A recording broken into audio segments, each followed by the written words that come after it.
Hi everybody, welcome to another video. This one's going to be a little bit different. I've been feeling so rough with elevated fibro symptoms since early February when I had a virus that I'm pretty sure, well, in my estimation, has set me back about 3 years in the development I'd made and sort of the improvements I'd made since fibro knocked me out of commission in 2019. What I've done, I've re-signed up for a block of 10 hyperbaric oxygen therapy sessions. I did 20 odd sessions last year as an intensive set of sessions, so you have to build up the pressure that you get to over a certain amount of sessions. But even at the lowest setting, which I think is about 16 feet equivalent, I noticed after session 1 that I had a big improvement and I didn't need my walking stick anymore. However, since February, so almost a year after having those sessions and having the virus, something has changed in my condition. That means I'm now able to walk with a stick, my balance is way off again. The improvements that I felt in my function generally since having the oxygen therapy have sort of gone completely. Obviously I've still got my self-management routine, my stretches, etc., although for the past week or two they've kind of ebbed and flowed a little bit, not been as structured as they should be because visiting family over the Easter break, etc. Plus I've had a major issue in my spine, my lower back, a high sensitivity. It's affected my head, etc. as well. So it'd be interesting to see. This is session 2 of the 10. Been a 2-week break, which is not ideal. I do wonder if doing it as another intensive, so going several days in a row over a couple of weeks would be better. But because of driving, etc., I haven't got the energy. My fatigue is I can't explain it. It's like I'm wading through mud all the time, up to my neck. And the cognitive challenges that this has all given me, I couldn't do that number of days. It was exhausting last year, even though I was feeling those major improvements. So I'm just going to go for the weekly sessions. Now, the things that one of the things we can't do in there is fall asleep because your breathing's not adequate for absorbing the amount of oxygen you should be. And breathing the oxygen under pressure, your body absorbs it better into your bloodstream, so that helps your body heal, etc., and gives you that sort of that boost in energy, hopefully energy, etc., as well as well-being, feeling of well-being. One thing you can't do is fall asleep, but after driving here, it takes me an hour to get here from home. That is the one thing I want to do. So thank heavens for YouTube. Watch some of the other photographers on YouTube, etc. There won't be any photographs in this, or no photography in this. There might be a photograph of me in my mask, but because of patient confidentiality, that depends on the amount of people around me, etc., and whether I can just get a shot purely of me. Yeah, so for that reason I can't take you in the chamber with me. I will put a link below so that you can have a look and see what it's all about in the chamber. There's up to about 7 of us in the chamber at any one time. So fingers crossed this gives me the boost that I need. Anyway, one thing I will show you before I go in is the part of the equipment that we wear. Okay, so this is the mask that we'll put on. A little bit tricky with glasses, but they sit on top. And I'll be attaching one pipe for the inbound pure oxygen, and another pipe will be for the outflow of air and CO2 that we breathe out naturally. So that'll be for about an hour, although I do put my mask on as soon as they start depressurising the chamber. Then I will put my mask on straight away, because for an hour and 15 I'd rather get that extra little bit of oxygen intake, given that I can't do the intensive. So yeah, no Star Wars jokes, I promise. You can come up with them yourself. Although I did send a picture when I first did it to my son with my mask on, with the obvious one. Yeah, let's see how this session goes. I'll do this as a little diary. Over the next few weeks, I might be out for my walks, letting you know how I feel sort of days after, for the days after the sessions, etc., and any difference that I'm feeling. One thing you have to do with fibro, and learning how to manage it is monitor your body yourself. You have to sort of go inside. That's easy, probably easier for me because of my spiritual interests and meditation, etc. But you really have to get to know your body, know how you're feeling, and you do start to notice the little changes. Is there a slight difference? Could it be this? Could it be that? Try and only change one thing at a time to see what's working and what isn't. Anyway, time to go, get myself ready, and yeah, I'll see you afterwards.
That's the session over, the hour over. As you can see, got the marks from the mask. They disappear after a little while by the time I get home. So I'm just about to drive off. Just thought I'd do an update of how I feel after that session. After every session, I tend to have the same sort of feelings. I'm still struggling to walk with my back pain. Still needing my stick to get out of the chair. But it's a relaxing hour. I just use it as an hour for me. Sit and catch up on some of the YouTube videos, and because there's pretty much nothing else to do. You can't talk with the masks on, but yeah, my head feels much clearer. And I don't know if quite often my wife will say after I've had a session she can see the difference in my face. Now I don't know if that's the case for you guys. If you can, comment below, let me know if you think there's any difference between now and earlier in the video. So my eyes feel clearer. I've got clearer vision, which is it's fantastic.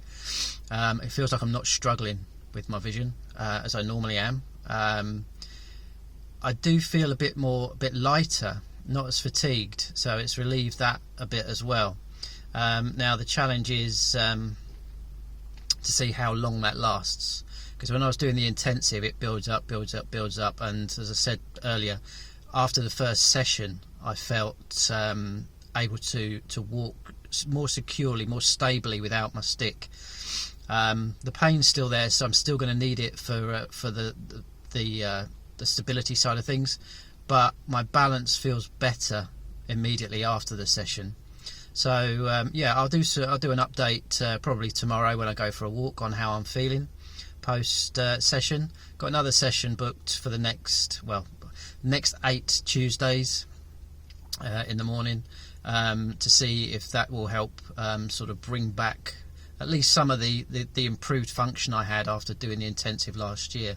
But yeah, time to make the drive home, and the fatigue will kick in a little bit again because of the concentration. There's still the cognitive challenge with things like driving, where there's more to be aware of, more movement, etc. I drive an automatic, it's easier on my spine, etc. So yeah, it's kind of just put it in drive and go. I'll just take my time and put some relaxing music on. I find that easier than the music with lyrics, just some instrumental stuff for the drive home, because it just helps just keep everything calm and make the most of it. So there we go, that was session 2, and I'll bring you up to date as the other sessions go on.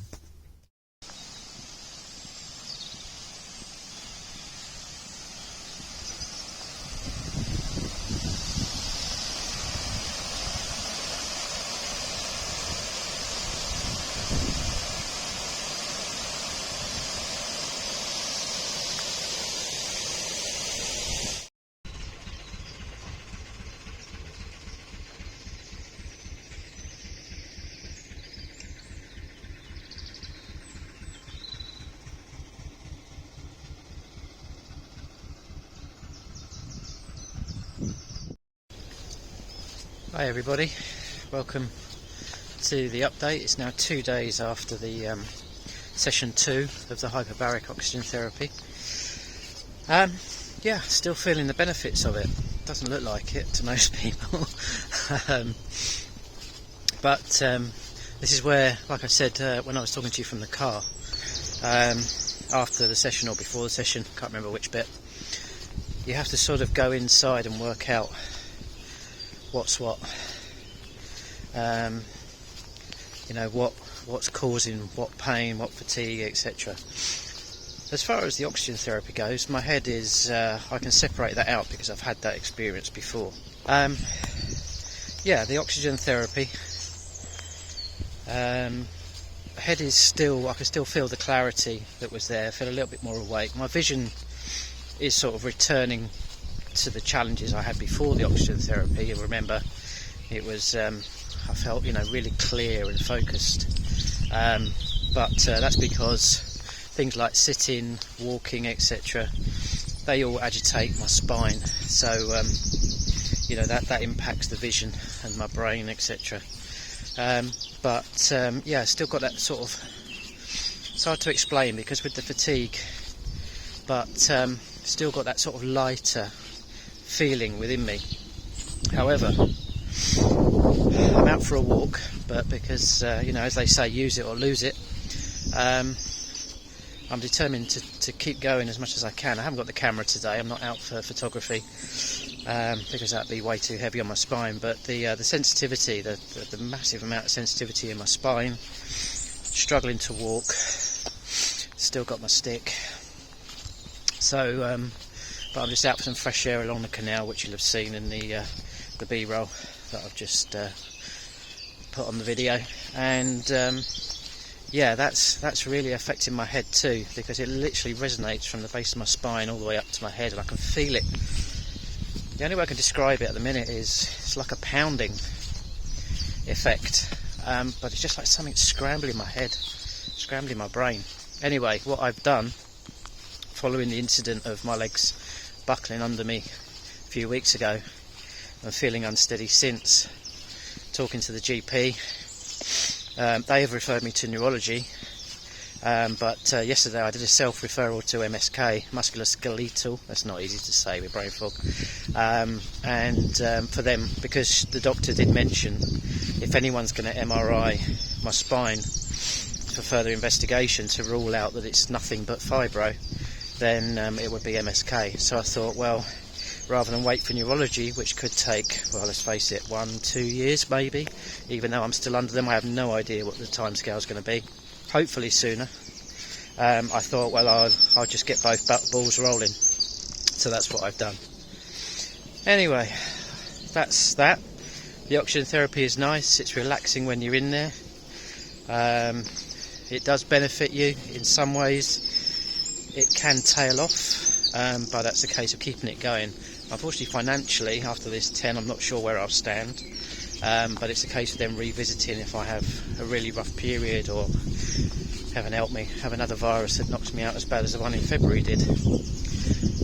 So that's that, and yeah, a bit of a different video, talking to you about this and showing you that experience.